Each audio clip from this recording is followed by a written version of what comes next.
are Share World University.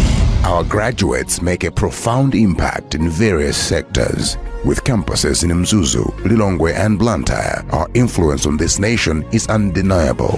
We have the following undergraduate programs: Bachelor of Business and Finance, Bachelor of Business Administration, Bachelor of Arts in Human Resource Development and Management, Bachelor of Science in Public Health, Bachelor of Arts in Mass Communication, Bachelor of Science in Managing Rural and Community Development, Bachelor of Science in Disaster Management and Sustainable Development, Bachelor of Science in Community Development and Permaculture Design. Entry requirements: MSCE or IGCSE with 6 credits including mathematics and English. Fees: 350,000 kwacha per semester, 50% payable at registration. Duration: 4 years or less for those with exemptions. Postgraduate programs: Master of Business Administration, Master of Arts in Human Resource Management, Master of Science in Managing Rural and Community Development, and Master of Public Health.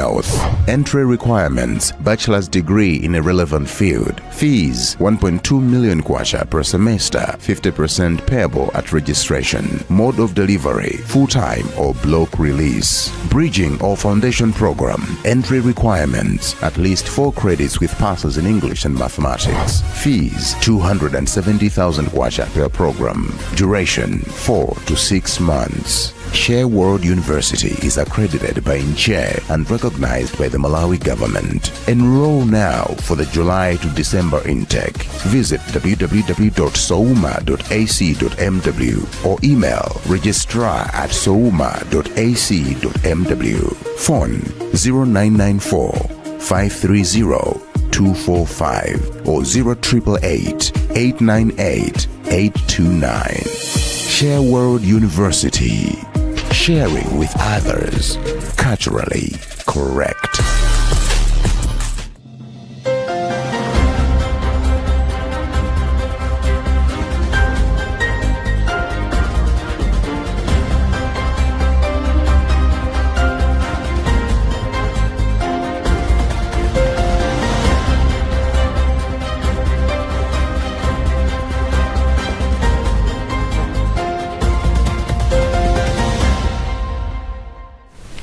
You are watching Luntha television and it's time for news. My name is Helbert Katanda. First out of stories. Catholic Church leader Pope Francis entrusts massive visit to Our Lady. Chakwera talks mega farms with food and agricultural organization. Civil society organizations question Kaponda Mgaga's amnesty.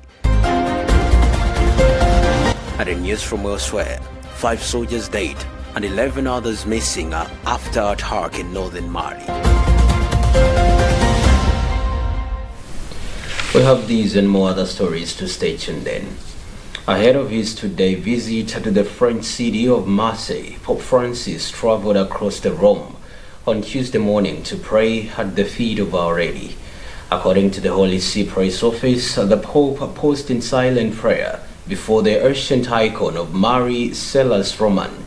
The Pope entrusted his upcoming apostolic journey to Marseille to the protection of the Blessed Virgin Mary before returning by car to Vatican. We have the details. The Pope has made it a personal tradition to visit the Basilica of St. Mary Major both before and after his international visits as a sign of devotion and trust in Our Lady's protection. Pope Francis is scheduled to depart for the southern French city on Friday afternoon and return on Saturday. The 22nd to 23rd September visit will see the Pope participate on Friday in a Marian prayer with the diocesan clergy at the Basilica of Notre Dame de la Garde and a moment of reflection with religious leaders. On Saturday, the Holy Father will meet privately with people experiencing economic hardship. Then he will take part in the concluding session of the Mediterranean meetings before meeting with French President Emmanuel Macron. The Pope's final event will be the celebration of Holy Mass at the Velodrome Stadium on Saturday afternoon ahead of his departure and return to Rome. End report.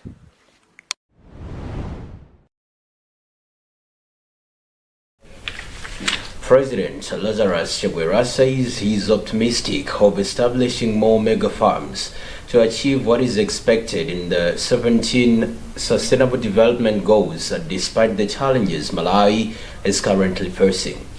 Chakwera said this during a roundtable discussion with Food and Agricultural Organization Director General Dr. Q in New York on the sidelines of the United Nations General Assembly Conference.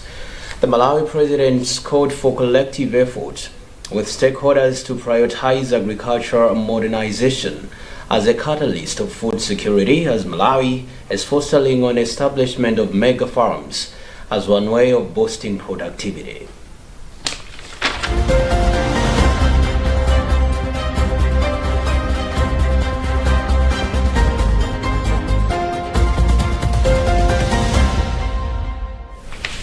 Civil society organizations and good governance experts in Malawi have bashed the Anti-Corruption Bureau for its decision not to prosecute State House Chief of Staff Prince Kabonda Mgaga, who is alleged to have received 17 million kwacha at a Mercedes-Benz from corruption suspect Zunet Satar.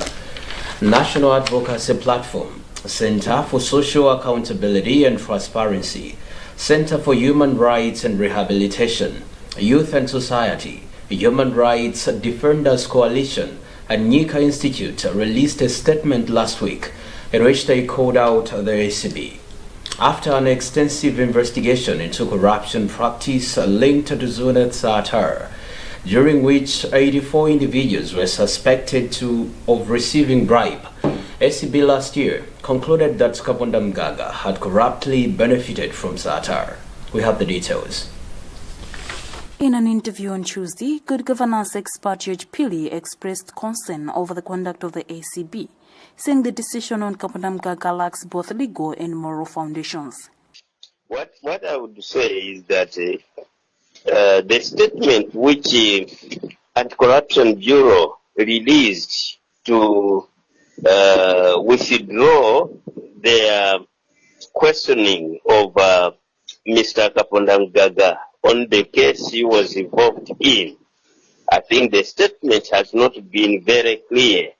In a dramatic twist of events, on July 7, 2023, ACB announced that it had exercised the prosecutorial discretion by choosing not to file criminal charges against Kabonda Mgaga in the corruption investigations. Instead, ACB entered into an agreement with Kabonda Mgaga for the restoration of a Mercedes S-Class 350D and about 70 million kwacha, an advantage he allegedly admitted to receiving from Satar. ACB justified this discretion on the grounds of insufficient evidence against Kabonda Mgaga.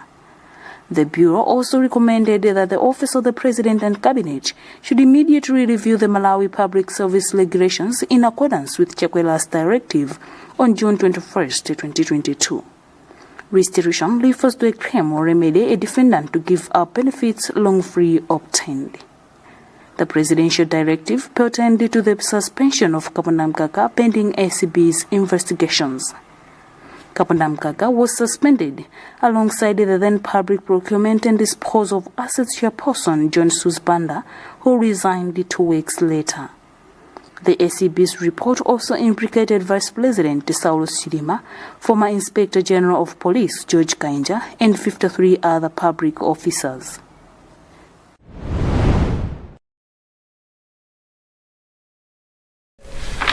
Prison authorities have disclosed that the number of inmates in the country's prisons has increased from 13,000 to 14,750 just between the months of July and September this year.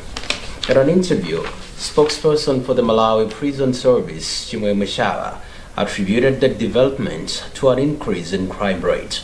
This comes barely 2 months after the country registered a decline in the number of inmates from 18,000 as of April this year to 13,000 by July, following presidential pardons. Charity Chilanga reports. Malawi Prison Service spokesperson Chimwe Mashawa said it is a fact that the country's prisons are congested, adding that the number of inmates doesn't tally with the recommended holding capacity.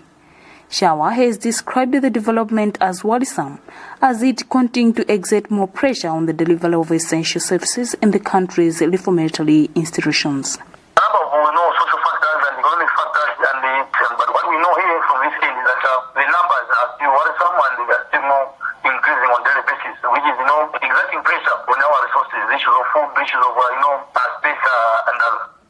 Early this year, President Chikwera effected 2 major pardons of the country's inmates, a development which the human rights activists in the country held as a right step towards contributing to reduced congestion in the country's prisons. The human rights activists argued that congestion in the country's prisons contribute to human rights abuses, as it is a recipe for diseases and denies the inmates essential services. Charity Chilanga, Luntha Television, Lilongwe.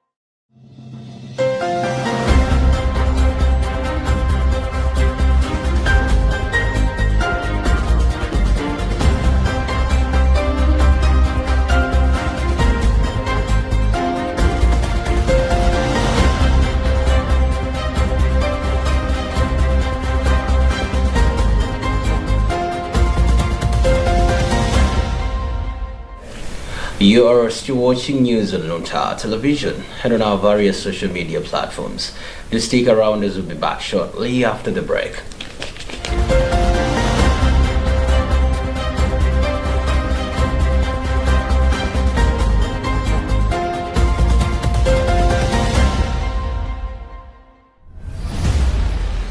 Kukazikitsa Central Equipment Identity Register, CEIR.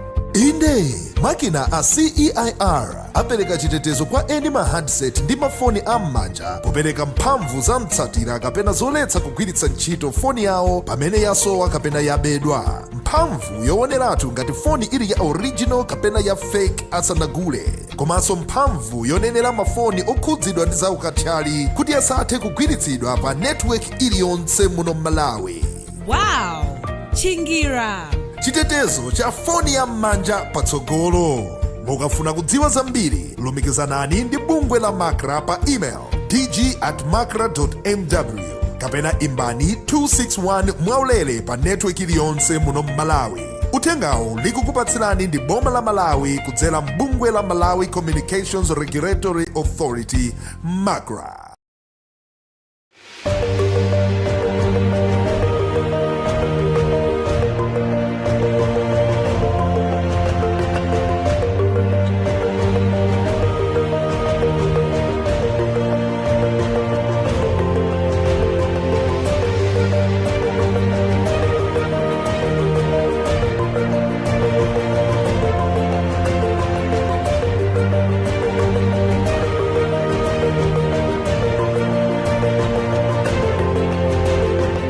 Personal growth to business solutions, there is no limit to what you can imagine. It's time to reimagine banking. Centenary Bank, our bank.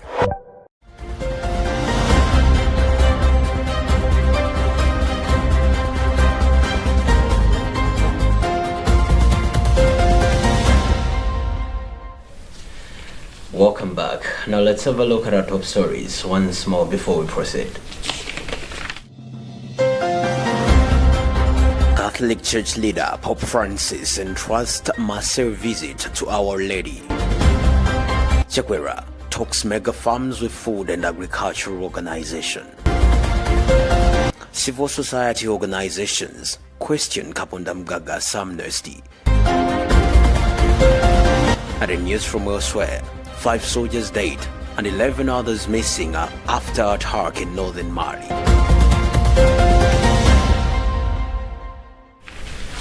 Moving on, Lilongwe Senior Resident Magistrate Wanangwa Nyirenda has ordered the release of activist Bon Kalindo and has faulted Malawi police over the arrest of the activist.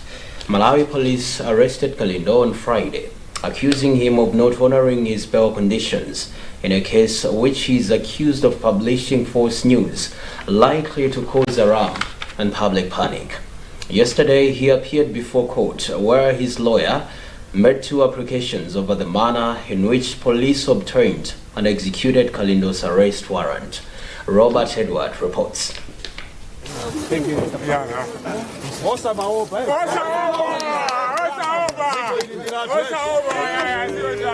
Now, Kalindo's arrest took place just outside where I am standing. That was on Friday, the 15th September, when he was coming out of another proceeding before the Chief Resident Magistrate. And according to the state that the police followed the warrant of arrest that was obtained by the police themselves from the the Senior Resident Magistrate who gave them the warrant of arrest. But the issue that came out clearly was the defense's argument that the procedure and the manner in which the warrant was obtained and the execution of the same was unprocedural, and that's what on Tuesday the Senior Resident Magistrate Wanangwa Nyirenda has agreed with the defense, consequently suspending the warrant of arrest, which means that Kalindo is free for now. This was the reaction after his freedom. That I am out. Yes. I am not relenting. I'll keep on fighting for the poor.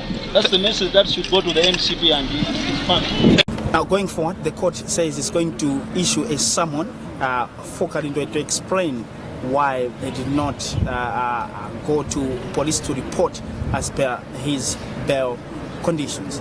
The arrest is in connection to the case that he was given the bail on, and that is in connection to the interview that he gave back in 2021 to Rainbow Television, where he claimed, according to the police statement, he claimed to have knowledge of where people who allegedly kill persons with albinism are, but did not disclose when he was asked to do so. For Luntha, this is Robert Edward. The Malawi Communications Regulatory Authority has asked the Balaka District Council to take an active role in supporting the regulatory body when the time comes for the implementation of the National Addressing System Initiative. The plea was made during an orientation meeting which the regulator organized for members of the council in the district on Monday. The initiative aims at contributing on the country's location systems. From Balaka, Rashida Matandika reports. According to Acting Director of Postal Services, Banet Namacha, the initiative will be conducted under the Communications Act of 2016 and aims to allocate, manage and regulate addresses and postcodes in the country. He said this initiative is an improved program from the one that people have been using on just having postal addresses, and it will have houses, roads and locations identified by their names and numbers with visible signposts, just the way it happens in other countries. Namacha said there are a lot of benefits that will come out of this project, like increased revenue, improved billing processes for utility bills, facilitation of home delivery of service, and increased accuracy in collection of census information, just to mention but a few. Reacting to the news, the council led by the chairperson, Councillor Osman Mapira, said much as the program appears to be complex, it is a welcome initiative because it will reduce the stresses that people have in finding different locations and will also enhance responses by authorities in terms of emergencies and people's needs in different services. The project is in its pilot phase, and Makra has called on the Balaka District Council to give its full support when the time comes, and the roles include street naming, physical verification, physical infrastructure and placement, and data collection. For Luntha TV in Balaka, this is Rashida Matandika reporting. Farmers in Doha districts continue to tell success stories on how the sustainable food systems for rural agricultural transformation and resilience project is improving their livelihoods. On the second day of the media tour, it has been observed that activities under the project are taking more smallholder farmers to greater heights, having transformed their livelihoods. The tour aims at appreciating the benefits that farmers are yielding through the project. Bernard Mwanza from Doha reports. Today, the tour focused much on how communities are benefiting from the goat breeding program, which is being implemented by the Trustees of Agricultural Promotion Program, TAP. We visited one of the beneficiaries, Innocent Chidamtere, at his Tilwone village in the area of Traditional Authority Mponela in Doha district, who is a dedicated farmer and has been practicing this program since 2018, and the goats have been passed on to other follower farmers. He now has 10 goats, but within the past period, he has been able to sell some with more benefits to his family. After selling 4 goats in 2021, I got 100,000, which I used to buy iron sheets for my house.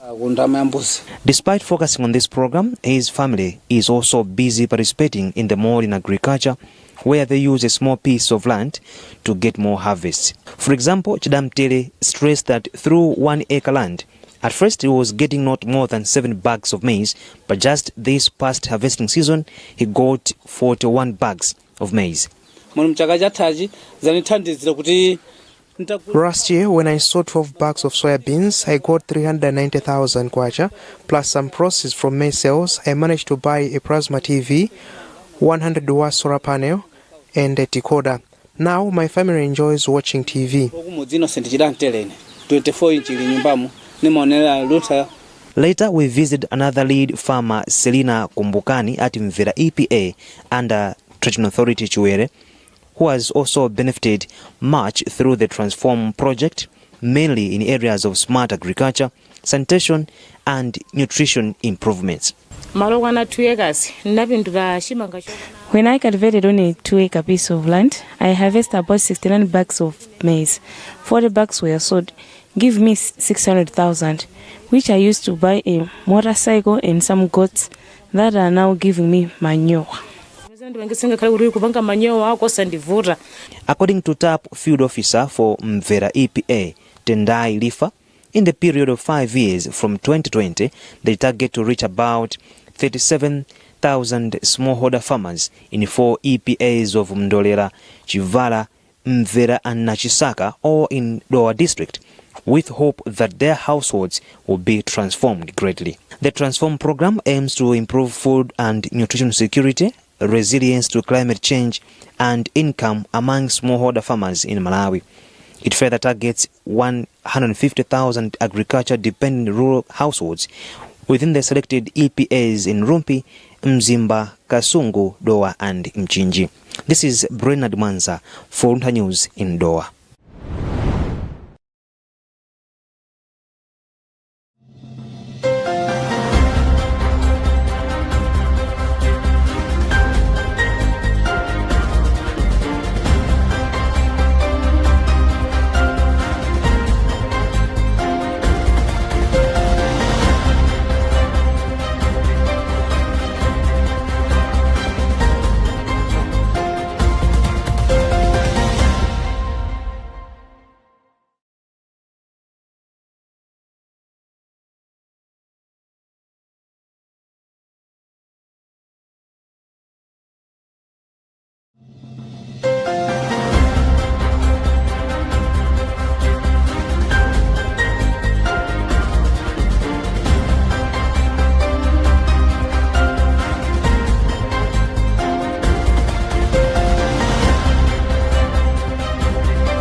The Civil Society Education Coalition has proposed a phased implementation of tuition fees hikes by public universities to avoid protest, such as the one at Mzuzu University last Friday.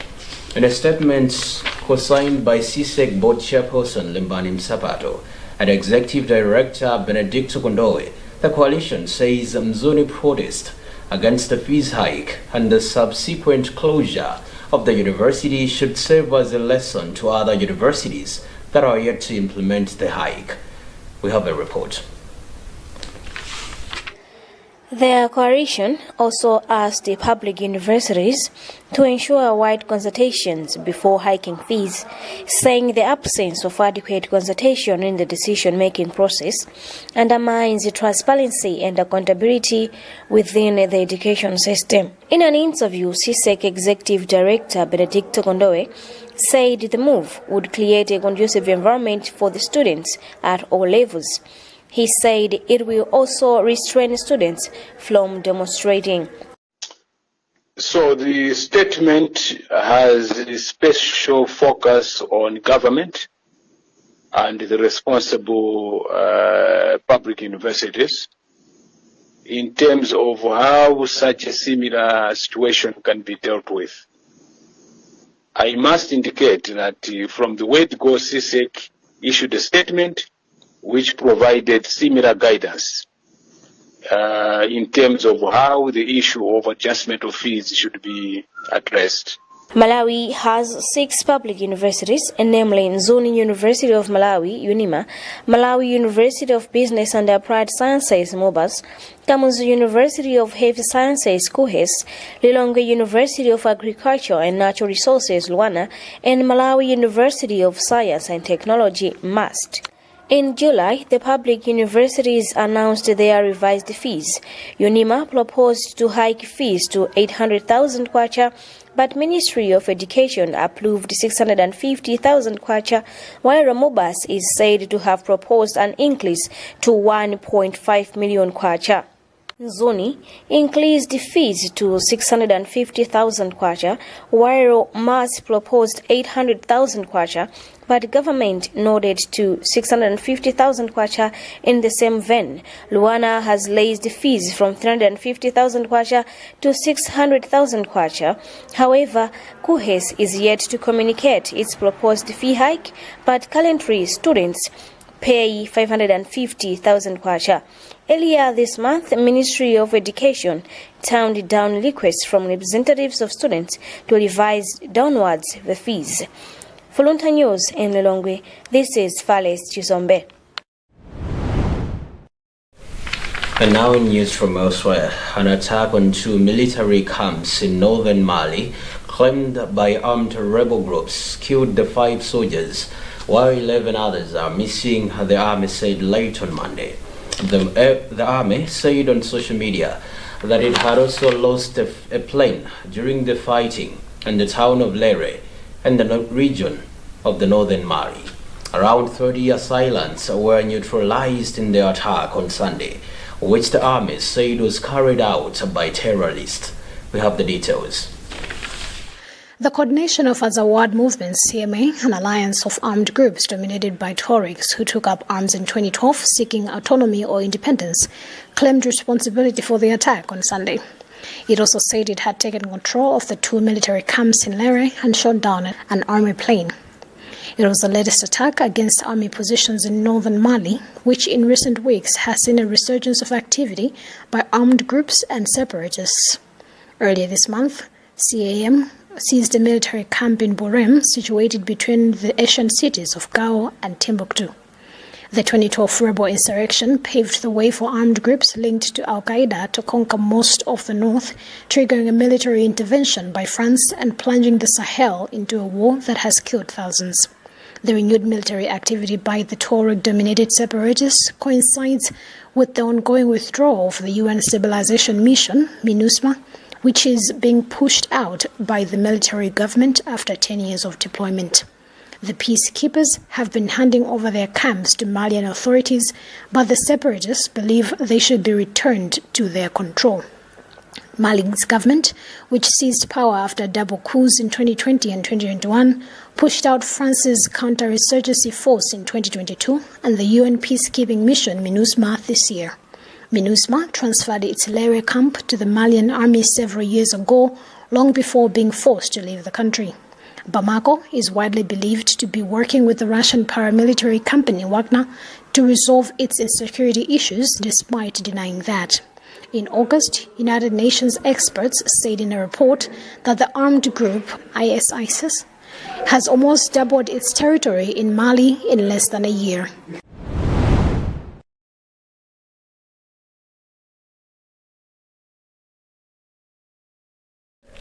That also concludes our today's news bulletin. But before we go, a reminder of our top stories. Catholic Church leader Pope Francis entrusts massive visit to Our Lady.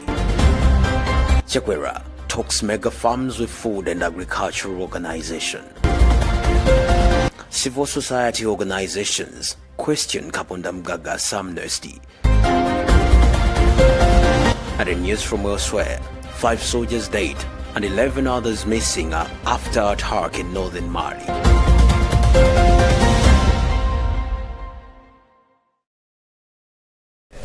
My name is Helbert Scott, and thanks for watching, and it's goodbye for now.